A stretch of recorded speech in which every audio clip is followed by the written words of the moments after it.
Medical professionals from all over the world have joined together to help the sick and injured survivors of Haiti's devastating earthquake.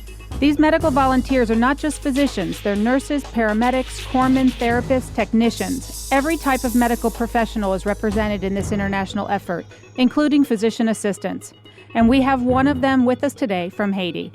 You're listening to ReachMD XM 160, the channel for medical professionals. I'm PA Lisa Dandrea Lenell. With me today is Eric Holden, and he's here to help us understand the current international relief efforts in Haiti.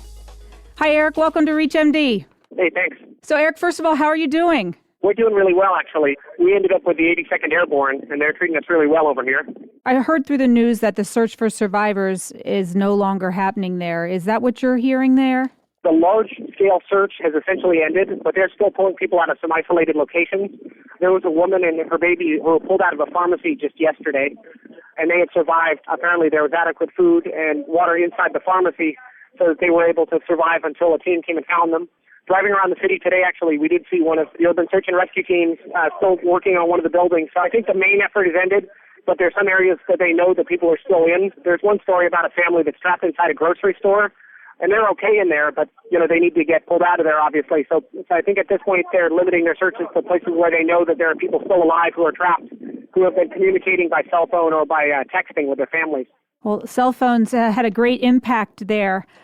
And how are you taking care of yourself medically? How are you making sure that you're avoiding not only just malaria and the other illnesses that are in Haiti, but just from humans and 2 weeks out and the disease and the illness, et cetera, associated with a disaster like this?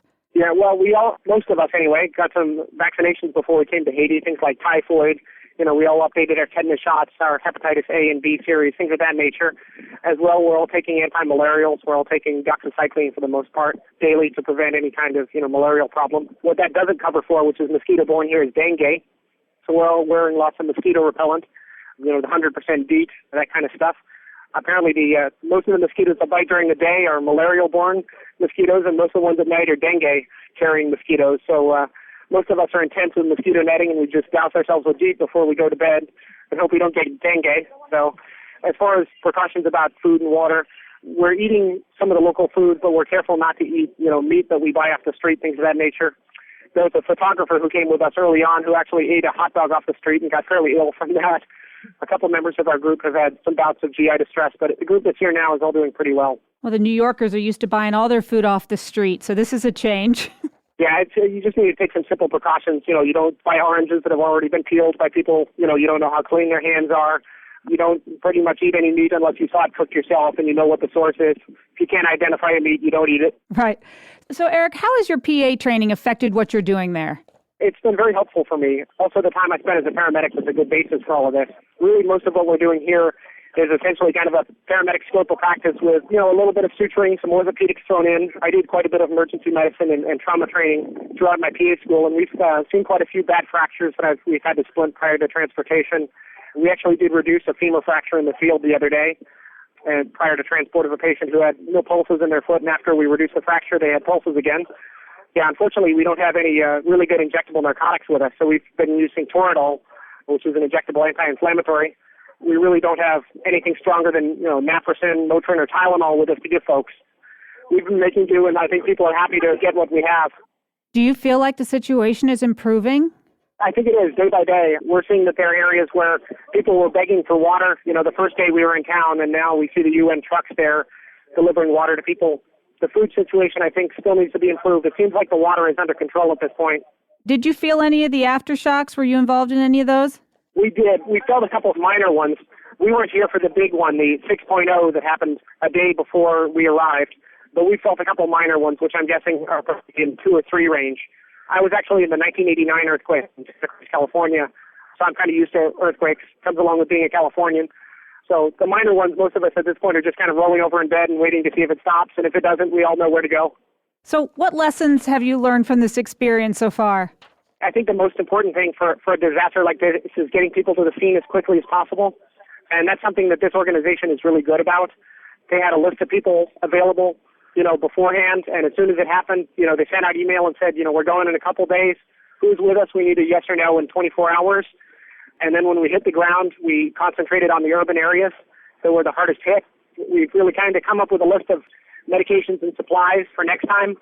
We did receive a lot of donations that unfortunately we've been unable to put to use. We've gotten a variety of really esoteric medications and supplies. We actually were sent a case of endoscopic biopsy punches, which we really can't use here, things of that nature, IV antifungals, things along those lines. How are people being prioritized in the hospitals and the clinics right now? They're essentially doing a triage system like you would expect in an American emergency department. People with significant injuries are being seen first, evaluated as quickly as possible given the constraints of the situation, X-ray, laboratory, things like that, and taken to the operating room. There are a number of patients here who still haven't been seen with minor injuries, which should receive some care, but they will probably do fine if they don't receive care at this point. Minor abrasions, minor lacerations. We're far enough out that we're not doing a lot of surgical wound care at this point. We're cleaning wounds and we're dressing them, but it's too far out to do any kind of suturing or delayed closures because most of the wounds are mostly healed at this point if they're not infected. We do have a lot of injectable antibiotics with us. We have cefazolin, ceftriaxone. We've been using those a lot. For the kids, we have Omnicef, which is oral fourth-generation cephalosporin, which unfortunately is probably broader coverage than we really need, but we got a large quantity of that, and that's the only thing we have for kids here, so that's what they're getting if they have a bad infection. Are you guys working 24/7? We're putting in long days, but we're getting some sleep every night. We're probably to bed by midnight every night, and we get up with the sun here, 5 or 6 in the morning. There are lots of wild roosters here, lots of dogs, so as soon as the sun comes up, it's loud here. Yeah, this is very different than my experience in rural Haiti, where you kind of woke up to jungle sounds in the morning, and it was kind of a quiet wake up, and then it just kind of amped up over a couple hours. Here, as soon as the sun comes up, you're hearing cars on the street, you're hearing roosters, you're hearing dogs, you're hearing people shouting outside the compound. And are there people waiting there for you when you wake up and when you go to bed? There have been in the past. That's kind of died down. We've seen most of the people in the immediate area of our compound. So what we've actually been doing with the 82nd, as I mentioned before, is we're going out on their assessment convoys with them. We have a truck with about 16 guys in it with a lieutenant.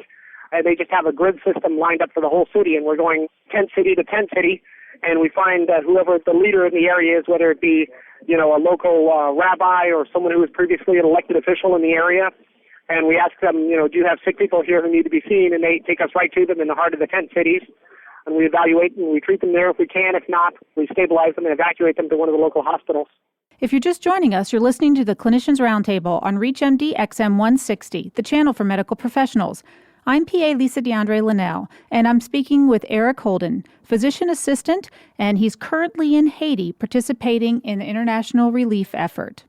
Well, there's blogs everywhere talking about how can we help? How can other medical professionals and PAs help now? What would you recommend for someone who's ready to get on a plane? Would you recommend they do it, or who should they call? What should they do? I think at this point the need is more for money for supplies and for food for the people of Haiti, donating through organizations such as NYC Medics or the American Red Cross or Médecins Sans Frontières. Any of those organizations, they have people on the ground. There's a structure in place. They just need to be supported from within. I think there's not a lot of need for more medical professionals on the ground at this point. It's more a matter of adequately supplying people who are here. And what about future needs? Do you think there's a role for future needs? If someone is interested in coming now, perhaps they'd be interested in coming 6 months from now. Oh, definitely. There's an ongoing primary care need in Haiti. There will be for decades to come. We've actually tried to transition some of our clinics over to some local doctors. There was a group of doctors who were working with us our first several days, and they said they would be interested in staying behind at that location if we left them some supplies. So we left them some supplies that they could spare, and they said they were going to try and run an ongoing clinic there, once a week or twice a week basis, and provide ongoing primary care and minor orthopedic and surgical care as needed. And what about PA practice? Are there any issues in Haiti for PAs practicing medicine? No, not at all. It's a disaster situation, so they're happy to have any kind of help they can. We do have 2 physicians on the team who are, in essence, our on-site supervising physicians, but, no special arrangements for supervision. We're not even, for the most part, writing charts. We're essentially doing 3x5 cards with the name of the patient, their vital signs, their complaint, and then some quick treatment on there. Our first day here, we saw 400 patients in about 6 hours. And if we were doing full charting like you might see in the emergency departments in the United States, that just wouldn't have happened. So it's just kind of the minimum that we need to get by to know what we need to know to assess and treat the patients. Could you talk a little about preparing for something like this? I know this is a time when everyone wants to help if you're a medical professional, but you and all of the people in your group, you were already prepared for this, working with DMAT or NYC Medics. So this would probably be a good time to let people know if in the next natural disaster you would like to be a part of it, what kind of things should they be doing now?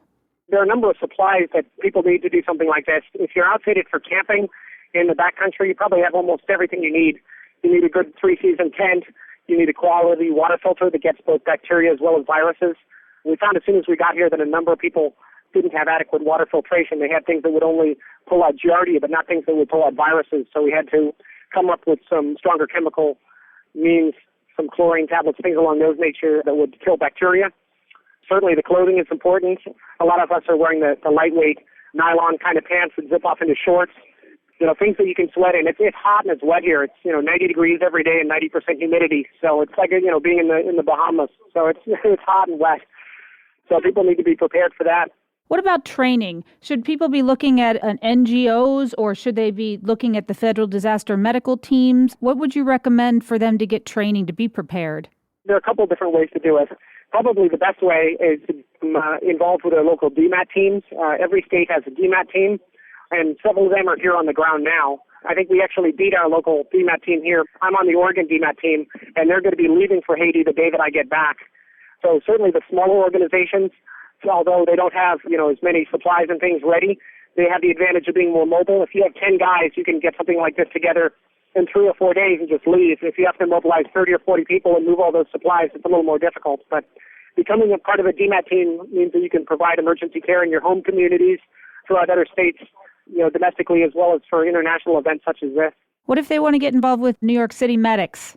Most of the guys here, as I mentioned, are either paramedics already or emergency medicine or surgical PAs.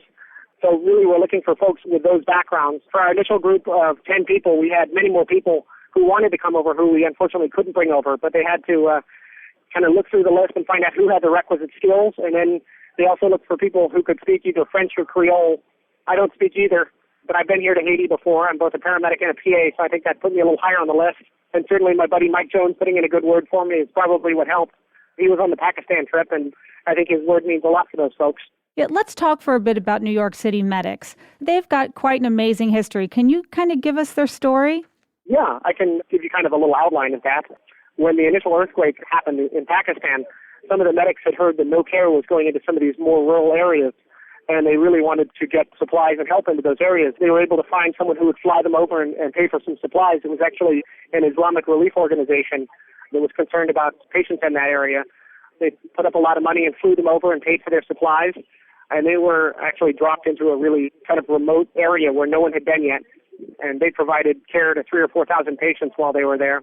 So since that time, they've been involved with some other disasters as well. We tried to get a team out for the most recent disaster in China, and actually it ended up being mostly problems with various state departments and getting passports and visas approved, and they weren't able to get a team out for that. But for Haiti, it's worked out quite well. They were happy to have us. When we crossed the border into Haiti, they didn't even look at our passports.